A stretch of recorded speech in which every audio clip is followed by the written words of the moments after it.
شب قدر سے پہلے یہ 4 عمل ہر انسان ضرور کر لے۔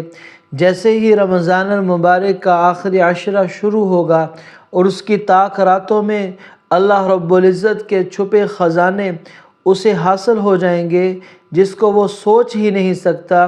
جس کا وہ تصور ہی نہیں کر سکتا، جس کا وہ اندازہ ہی نہیں کر سکتا۔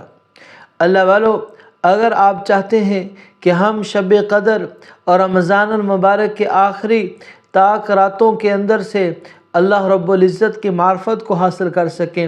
اللہ رب العزت نے جو طاق راتوں میں خاص اپنے معرفت کے خزانے چھپا رکھے ہیں، ضروریات اور حاجات کو پورا کرنے کے جو انتظامات کر رکھے ہیں، اگر آپ چاہتے ہیں کہ آخری عشرے کے اندر ایک ایک لمحہ، ایک ایک گھڑی آپ کی دعا کو قبول کیا جائے، آپ کے منہ سے نکلی ہر بات کو پورا کیا جائے، تو رمضان المبارک کی شب قدر آنے سے پہلے پہلے، دوسرا عشرہ شروع ہونے سے پہلے پہلے آپ نے یہ 4 کام ضرور کر لینے ہیں۔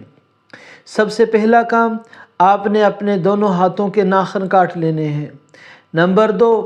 اگر کسی انسان نے آپ کے ساتھ زیادتی کی ہے، ظلم کیا ہے، آپ کو تکلیف دی ہے، آپ اس انسان کو معاف کر دیں۔ آپ اپنے دل کو ہر انسان کے لیے صاف کر لیں۔ آپ کے دل کے اندر کسی مسلمان کے لیے کوئی بغض، کوئی نفرت، کوئی کینہ نہیں ہونا چاہیے۔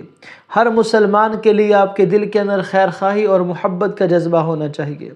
اور اگر آپ نے کسی کو تکلیف دی ہے، اگر آپ نے کسی کو تنگ کیا ہے، اگر آپ نے کسی پر ظلم کیا ہے، اگر آپ نے کسی کو پریشان کیا ہے، تو اس سے جا کر شب قدر سے آنے سے پہلے پہلے، آخری عشرے کے شروع ہونے سے پہلے پہلے آپ نے جا کر معافی مانگ لینی ہے۔ یہ 2 کام ہو گئے۔ تیسرا کام، آپ نے آخری عشرہ شروع ہونے سے پہلے پہلے، رمضان کی شب قدر آنے سے پہلے پہلے آپ نے ایک ایسا غسل کرنا ہے جس غسل کے اندر آپ نے اپنے پہلے تمام گناہوں کی معافی کی نیت کرنی ہے کہ اے رب کریم، پہلے جتنے مجھ سے گناہ ہو چکے، اب دوبارہ میں پچھلے گناہوں کو نہیں لٹاؤں گا۔ اے رب کریم، پچھلے تمام گناہوں کو چھوڑنے کا عزم کرتا ہوں۔ اور آپ نے 2 رکعت نفل ادا کرنی ہے جو توبہ کے نفل ہوں گے، جس کے اندر آپ نے اپنے رب کے سامنے اپنے تمام گناہوں پر ندامت کے آنسو بہانے ہیں۔ رمضان المبارک کے آخری عشرے سے فیض یاب ہونے کے لیے، شب قدر کے چھپے خزانوں کو لینے کے لیے، رب کی غیبی طاقت کو کھلی آنکھوں سے دیکھنے کے لیے آپ نے 2 رکعت نماز صلاۃ توبہ کے پڑھ لینے ہیں، توبہ کی نماز کے پڑھ لینے ہیں۔ اور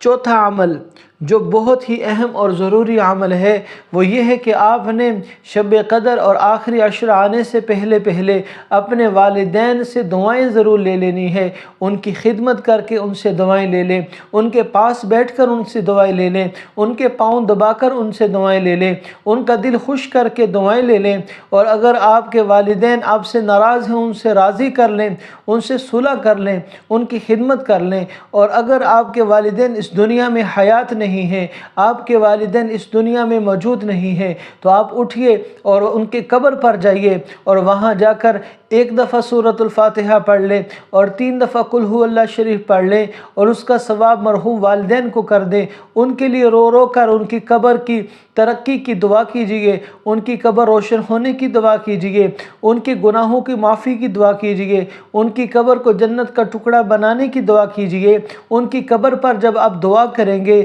تو رب کریم آپ کے والدین کی روحوں کو آپ کی طرف متوجہ کر دے گا، وہ آپ سے راضی ہو جائیں گے اور آپ کے لیے دعا گو ہوں گے۔